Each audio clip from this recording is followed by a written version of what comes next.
देखो 610 है ना, इंटरनल ऑडिटर के बारे में बात कर रहे हैं ना, कोई दिक्कत नहीं है। 610 इंटरनल ऑडिटर के बारे में बात कर रहे हैं कि हमें उसका काम यूज़ करना है। तो उसको यूज़ कैसे करना, दो तरीके से होते हैं उसको यूज़ करने के। एक होता है फंक्शन, मतलब जो उसने इंटरनल ऑडिट फंक्शन।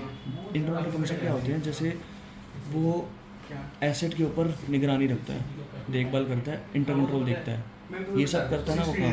एसेट देखता है, सेफ गार्डिंग ऑफ एसेट, और इंटर कंट्रोल देखता है कंपनी ने उसको जो बोला हुआ है।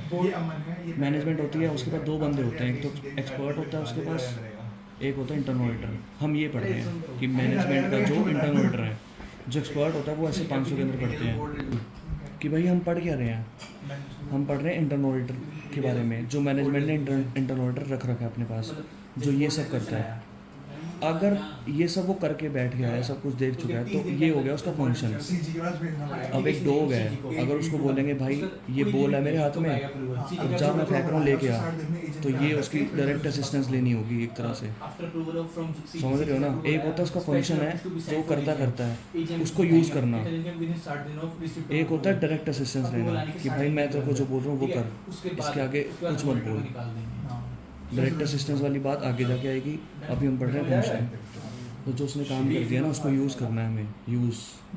तो हम इवेल्युएट करेंगे, जैसे इवेल्युएट हमने 700 सीरीज में पढ़ा नहीं था, जो मैं इवेल्युएट कर रहा था, टट्टिस कर रहा था, इवेल्युएट पढ़ा था ना हमने, तो 700 में पढ़ा था वो। तो एक यहाँ पे भी इवेल्युएट है 610 में। तो इसके अंदर हमें इवेल्युएट करना है कि उसका काम यूज़ करना है या नहीं करना है, मानते हो, क्योंकि वो काम करके बैठा है। तो हमें इवेल्युएट करने के लिए क्या करना है, ये देखना है कि वो डांस करता है कि नहीं करता डिस्को के अंदर। डिसिप्लिन, सिस्टमेटिक अप्रोच, इसका मतलब है डिसिप्लिन सिस्टमेटिक अप्रोच, इसका मतलब है सी का कॉम्पिटेंसी, मतलब हमें देखना है कि उसकी अप्रोच कैसी है। दूसरा देखना है कि कॉम्पिटेंसी कैसी है। तीसरा देखना है ऑब्जेक्टिविटी, उसकी ऑब्जेक्टिविटी कैसी है। ये तीनों चीज़ें देख लोगे तब आपको पता चल जाएगा उसका काम यूज़ करना है या नहीं करना। डिसिप्लिन, सिस्टमेटिक अप्रोच, ऑब्जेक्टिविटी और कॉम्पिटेंस। अब इसको एक्सप्लेन किया हुआ है इस हिस्से के अंदर, तीन चीज़ों को, ठीक है। इवेल्युएट के अंदर ये बात है, अब इन तीनों को एक्सप्लेन किया हुआ है। तो डिसिप्लिन सिस्टमेटिक अप्रोच को अलग से यूज़ वो किया हुआ है, डिफाइन, ऑब्जेक्टिविटी को अलग से, कॉम्पिटेंस को अलग से, ये मैं आपको बाद में बता दूँगा। अभी हम चलते हैं कि हमें काम उसका कब यूज़ नहीं करना। इवेल्युएट करते वक्त हमें पता चल गया कि डिस्को करना है। अगर हमें दिखा भाई ये सब उसके पास नहीं है, मतलब उसकी ऑब्जेक्टिविटी नहीं है। ऑब्जेक्टिव मतलब क्या होता है, हाँ में हाँ मिला रहा है वो, अगर वो हाँ में हाँ मिला रहा है मैनेजमेंट की, तो हम उसका काम थोड़ी यूज़ करेंगे। अगर वो कॉम्पिटेंट नहीं है तो उसका काम यूज़ थोड़ी करेंगे। अगर उसकी कोई अप्रोच अच्छी नहीं है तो उसका काम थोड़ी यूज़ करेंगे। तो पहला क्वेश्चन यही है, ऑब्जेक्टिविटी वाला, कॉम्पिटेंस वाला, डिसिप्लिन अप्रोच वाला। तो ये तीनों चीज़ बता दी, और हमें काम उसका कभी यूज़ नहीं करना जब ये वाली चीज़ें नहीं होंगी।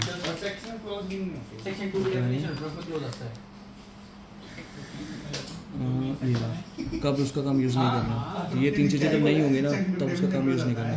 अब इन तीन चीज़ों को यहाँ पे डिफाइन कर रखा है, ऑब्जेक्टिविटी ये रहा, डिसिप्लिन अप्रोच ये रहा, और कॉम्पिटेंसी ये रहा। कॉम्पिटेंसी के लिए क्या याद रखना है, एट एफ आर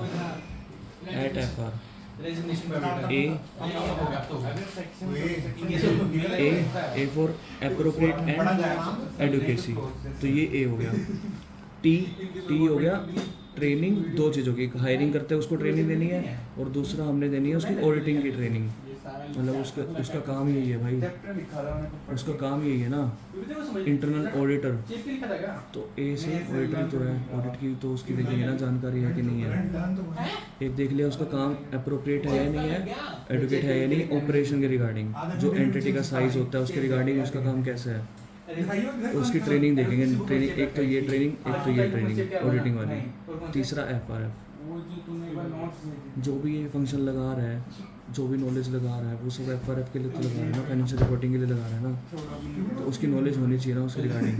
तो उसकी कॉम्पिटेंस में चार चीज़ें हैं, एट FR, मतलब FR पे जाके देखिए वो कॉम्पिटेंसी के अंदर। डिसिप्लिन सिस्टमेटिक अप्रोच में हमने QC पढ़ा था ना, SQC। तो अप्रोच उसकी कैसी होनी चाहिए, अच्छे से होनी चाहिए, QC होनी चाहिए उसकी, पॉलिसी प्रोसीजर जो QC वाले जो होते हैं ना वो। और दूसरा भाई ये है कि दूसरा पॉइंट है कि आरपीडी का मतलब है रिपोर्टिंग डॉक्यूमेंटेशन, पी से प्रोग्राम। मतलब वो जो भी काम करे ना अच्छे से करे, डिसिप्लिन सिस्टमेटिकली करे। अगर मैं आपको ऐसे ही मुंह से पढ़ाता जाऊँ, कुछ लिखूँ ना, तो मैं अच्छे से नहीं कर रहा ना, मतलब मेरी डिसिप्लिन अप्रोच नहीं है ना। तो वही बात है कि उसके बाद प्रोग्राम होने चाहिए बने हुए अपने पास कि मैंने ये काम कर लिया, ये काम नहीं किया। डॉक्यूमेंटेशन होनी चाहिए उसके पास कि डॉक्यूमेंट करके रखेगा वो, आरपीडी करके रखेगा, रिपोर्टिंग करके रखेगा वो।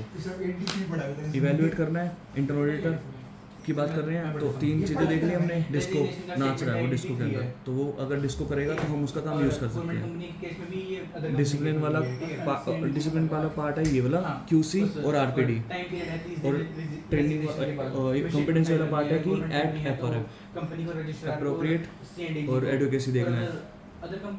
टी से ट्रेनिंग देखनी है उसको। ट्रेनिंग 2 तरह की है उसकी, एक तो हायरिंग करते हुए उसको हमने असाइनमेंट बताया वो, और दूसरा ट्रेनिंग ऑडिटिंग के बारे में। उसको ऑडिटिंग आनी चाहिए यार, क्योंकि ऑडिटर है वो, इंटरनल ऑडिटर है। तीसरा एफआरएफ की उसकी नॉलेज होनी चाहिए एफआरएफ के हिसाब से। ये भी डन है, ये भी डन है, ये भी डन है कि जब उसका काम हमें यूज़ नहीं करना, 3 चीज़ें होंगी तब यूज़ नहीं करना। ये चीज़ें जितनी नहीं होंगी तो यूज़ नहीं करेंगे उसका काम। ये डन, ये डन, ये डन। ऑब्जेक्टिविटी रह गया। मैंने आपको बोला था ना कि हम जब आँख बंद करते तो हमें ओवरसी दिख जाता है, ओवरसी बाय TCWG। तो एक पॉइंट वही है कि whether TCWG oversee employment decision regarding internal function. मतलब TCWG ऑब्जेक्टिविटी का मतलब पता क्या है, हाँ में हाँ मिलाना। अगर उसकी ऑब्जेक्टिविटी कॉम्प्रोमाइज़ हो गई तो भाई हमारे किस काम का वो है ना। मान लो उसकी ऑब्जेक्टिविटी कब कॉम्प्रोमाइज़ होगी, जब उसका रेम्यूनरेशन डिपेंड करेगा हाँ में हाँ में ना मिलाने में। तो ये वाला वो पॉइंट है, ये जो बोल रहे हैं ना चिल्ला चिल्ला के, ये वही वाला पॉइंट है। इसकी बुक में लिखा नहीं हुआ, लेकिन असल में जो स्टडीमेट खोलोगे ना वहाँ लिखा हुआ है। तो इसका एग्जांपल क्या है, रेम्यूनरेशन। इसको भी दिखा दो। तो 4 पॉइंट है ऑब्जेक्टिविटी के। 4 पॉइंट कैसे लिखेंगे हम, एक तो ये वाला पॉइंट है, देखो ऑब्जेक्टिविटी लिखा ना, ओ से क्या होता है ओवरसी। वो ओवरसी बाय TCWG मैंने बोला था कि आँख बंद करोगे दिख जाएगा आपको, तो ओवरसी बाय TCWG ये लिखा। मतलब ऑब्जेक्टिविटी से ही आएगा इसका ओवरसी याद। जब आप ऑब्जेक्टिविटी लिखोगे ना पेपर में तब आपको याद आएगा, ओ से मतलब ओवरसी, बी से मतलब बायसनेस, मतलब कि फ्री फ्रॉम बायसनेस होना चाहिए, उसकी अपनी मर्जी होनी चाहिए। ऑब्जेक्टिविटी का मतलब यही होता है मर्जी से डिसीजन लेना, बिना किसी कॉन्फ्लिक्ट के, बिना किसी रिस्ट्रिक्शन के। अगर आपको मैं बोलूँ चलो लंदन की टिकट दे रहा हूँ आपको, जाओ घूमाओ, नहीं जा पाओगे ना भाई, मम्मी रिस्ट्रिक्शन लगा देगी। तो ये वाला पॉइंट हो रहा, कंस्टेंट एंड रिस्ट्रिक्शन, रोक टोक। ठीक है, रोक टोक लगा देगा, कौन लगा देगा, मैनेजमेंट लगा देगा, उसकी ऑब्जेक्टिविटी कॉम्प्रोमाइज़ हो जाएगी, तो हम उसका काम यूज़ नहीं कर पाएंगे।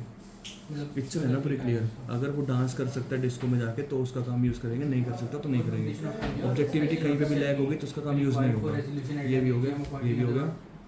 Free from conflict. अब इसको याद कैसे करना है भाई, ऑब्जेक्टिविटी तो लिख लिया, ओ से ओवरसी वाला, बी से बायसनेस वाला, सी से कॉन्फ्लिक्ट हो गया, और एक रह गया तुम्हारा रिस्ट्रिक्शन रह गया बस। तो मतलब ऑब्जेक्टिव में ही इसका वो है, ऐसे क्रॉस मार के चार्ट बना लेना, हो जाएगा याद। ये तो बहुत सिंपल है। ये एट एफआरएफ, इसमें 2 थे, क्यूसी और आरपीडी।